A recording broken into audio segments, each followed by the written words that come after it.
السلام علیکم ورحمۃ اللہ وبرکاتہ۔ محترم حضرات، آج کا عنوان ہے خون کے کرشمات۔ انسانی خون میں اللہ نے اپنے رب ہونے کی بے پناہ نشانیاں ظاہر کی ہیں۔ اللہ تعالیٰ قرآن عظیم میں ارشاد فرماتا ہے، سنریہم آیاتنا فی الآفاق وفی انفسہم حتی یتبین لہم الحق، کہ ان قریب ہم دکھائیں گے نشانیاں اپنی آسمانوں میں، آفاق میں، اور تمہارے ان کے نفوس میں بھی، ان کی جانوں کے اندر، یہاں تک کہ ان پر حق کھل کے سامنے آ جائے گا۔ لہذا جدید دور آیا اور کائنات کے رازہائے سربستہ فاش ہونا شروع ہوئے، اور جدید سائنس نے انسانی دنیا کے بے شمار سربستہ رازوں کو فاش کرنا شروع کر دیا۔ خون، جس کو ہم محض خون سمجھتے ہیں، اس میں اللہ کی بے شمار نشانیاں، بے شمار معجزات موجود ہیں۔ یہ خون جو ہے، یہ دراصل پلازما اور خون کے ذرات پر مشتمل ہوتا ہے۔ پلازما اور بلڈ سیلز یا بلڈ کارپسلز۔ پلازما جو ہے 60% کے آس پاس ہوتا ہے، اور 40% کے آس پاس خون کے ذرات ہوتے ہیں، بلڈ سیلز ہوتے ہیں۔ پلازما کے اندر بلڈ پروٹینز ہوتے ہیں، میگنیشیم، کیلشیم ہوتا ہے، اور گیسیں ہوتی ہیں جیسے کاربن ڈائی آکسائڈ اور آکسیجن گیسز۔ اور اسی پلازما کے اندر میں خون کے ذرات تیرتے رہتے ہیں، جیسے RBC ریڈ بلڈ سیلز، اور دوسرے WBC وائٹ بلڈ سیلز، اور تیسرے تھرمبوسائٹس۔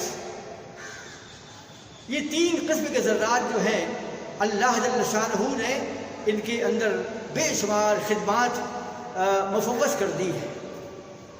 پلازما تو خیر 60% ہوتا ہے، اس کا رنگ پیلا ہوتا ہے، بھورا ہوتا ہے، لیکن خون کا اصل رنگ جو ہے RBC یعنی خون کے سرخ ذرات کی بنا پر لال ہوتا ہے۔ اور لال کیوں ہوتا ہے؟ کیونکہ اس میں RBC میں ہیموگلوبن پایا جاتا ہے، جس کا رنگ لال ہوتا ہے، جو لوہے کا پروٹین ہوتا ہے، لوہے کا کمپاؤنڈ ہوتا ہے۔ بلڈ سیلز جو ہوتی ہیں RBC، اس کے اندر جو ہیموگلوبن پایا جاتا ہے، اس کا کام کیا ہوتا ہے؟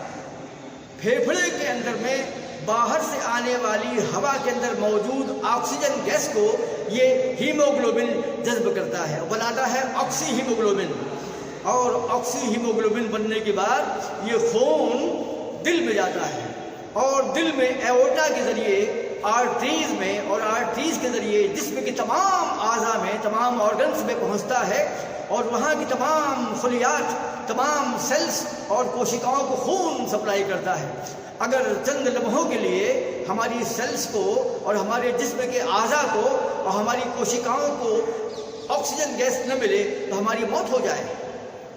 یہ RBC میں موجود ہیموگلوبن کا کرشمہ ہے، جو اپنے اندر آکسیجن کو سمیٹ لیتا ہے اور بناتا ہے آکسی ہیموگلوبن، اور جب یہ سیلز کے اندر پہنچتا ہے تو آکسیجن کو ریلیز کر دیتا ہے، اور بلڈ اس میں اپنے سیلز کے اندر آ جاتا ہے، اپنی آرٹریز یا وینز کے اندر آ جاتا ہے۔ اس طریقے سے یہ خون جو ہے ہضم شدہ مادوں کو، یعنی نیوٹرینٹس کو، جو ہم کھانا کھاتے ہیں تو جو نیوٹرینٹس ہوتے ہیں، کھانے کے مادے جو ہوتے ہیں، مفید مادے، ان کو جذب کرتا ہے، یہ بھی خون میں مل جاتے ہیں۔ تو خون کے اندر میں نہ صرف یہ کہ پلازما ہوتا ہے، RBC، WBC اور تھرمبوسائٹس ہوتے ہیں، بلکہ اس میں ہضم شدہ مادے ہوتے ہیں، اسٹارچ ہوتا ہے، گلوکوز ہوتا ہے، پروٹین ہوتا ہے، اور فولک ایسڈ ہوتا ہے۔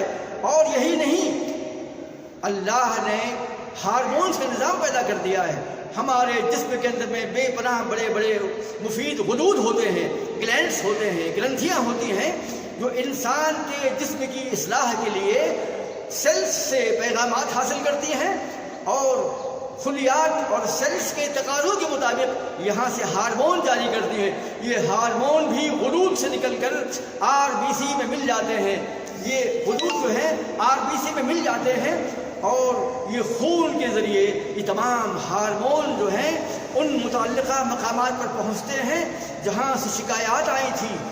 اس طریقے سے یہ غذائی مادوں کو لے کر چلتا ہے، خون اور ہارمون کو لے کر چلتا ہے، اور سرخ ذرات کو لے کر چلتا ہے۔ سرخ ذرات کے جو فائدے ہیں آپ کو معلوم پڑ گئے، لیکن WBC وائٹ بلڈ سیلز، اس کا کام کیا ہے؟ یہ ہمارے جسم کے پہرے دار ہیں۔ اللہ نے WBC میں ایک کرشمہ ودیعت کر دیا ہے۔ ہمارے جسم میں داخل ہونے والے جراثیم اور بیکٹیریا، جیوانو جو ہوتے ہیں، روگانو، وہ ہمارے جسم پر حملہ کرتے ہیں اور ہم کو بیمار کر دیتے ہیں، لیکن WBC یہ ان سے مقابلہ کرتے ہیں۔ جیسے ہی معلوم پڑتا ہے کہ جسم کے اندر میں خون کے ذریعے کچھ بیکٹیریا داخل ہو گئے ہیں، یہ WBC فوراً وہاں پہنچ جاتے ہیں اور اس کا گھیراؤ کر لیتے ہیں، دشمن کا، ان جراثیم کا، اور انہیں مار دیتے ہیں۔ اس جنگ میں خود بھی ختم ہو جاتے ہیں۔ اس کے بدلے میں نئی سیلز بن جاتی ہیں WBC خون بون میرو کے اندر میں، لیکن یہ مقابلہ کرتے ہیں۔ اور تھرمبوسائٹ، اس کا کام کیا ہوتا ہے؟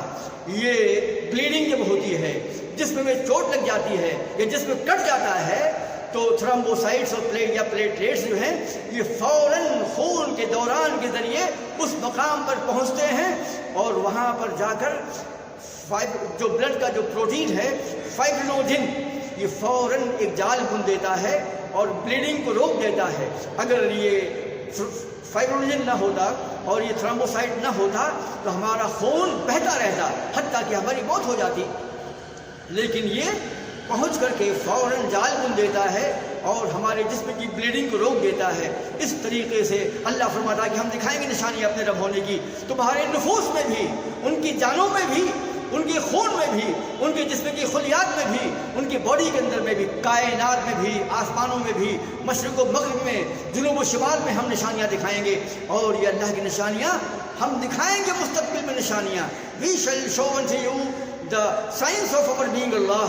اور اللہ جل شانہ نے زمانے کے مطابق وقت آیا، جدید دور آیا، اور سائنٹسٹوں نے خون ہی نہیں، ایک ایک خلیے کے بارے میں، جسم کے ایک ایک آرگن کے بارے میں بے پناہ دلائل و شواہد پیش کر دیے، جو دلیل پیش کرتے ہیں کہ کائنات کا خالق اللہ تعالی ہے۔ یہ انسان کیا کہتا ہے، ڈارون کیا کہتا ہے کہ کائنات اور جسم انسانی اور انسانی وجود اور کائنات کا وجود اتفاقی حادثہ ہے، یہ کوئی انسیڈنس ہے؟ نہیں، کوئی انسیڈنس نہیں ہے۔ خون کا، جسم کی خلیات کا یہ نظام بتلاتا ہے کہ ایک کائنات کا خالق اور مالک ہے، اور وہ ہے اللہ تعالی۔ لہذا ہمیں اللہ سے ڈرنا چاہیے اور اللہ کے احکام و فرامین پر عمل کرنا چاہیے، اور اللہ کے شواہد، اللہ کی ذات کے شواہد ہمیں ماننا چاہیے، ان کو تلاش کرنا چاہیے، اور تبھی انشاءاللہ اللہ تعالی ہمارے گناہوں کو معاف کرے گا۔ ہمیں نیک عمل کی کوشش کرنا چاہیے، شرک اور بدعات سے رکنا چاہیے، ہمیں وہی دین لینا چاہیے جو آسمان سے نبی کے سینے پر نازل کیا گیا، قرآن عظیم کی شکل میں اور حدیث کی شکل میں، اور ہمیں بدعات اور خرافات سے محفوظ ہونا چاہیے۔ حضرات، اس چینل کو تمام ناظرین سے گزارش ہے کہ سبسکرائب کریں اور بیل آئیکن کو دبائیں اور اپنے دوستوں کو شیئر کریں۔ السلام۔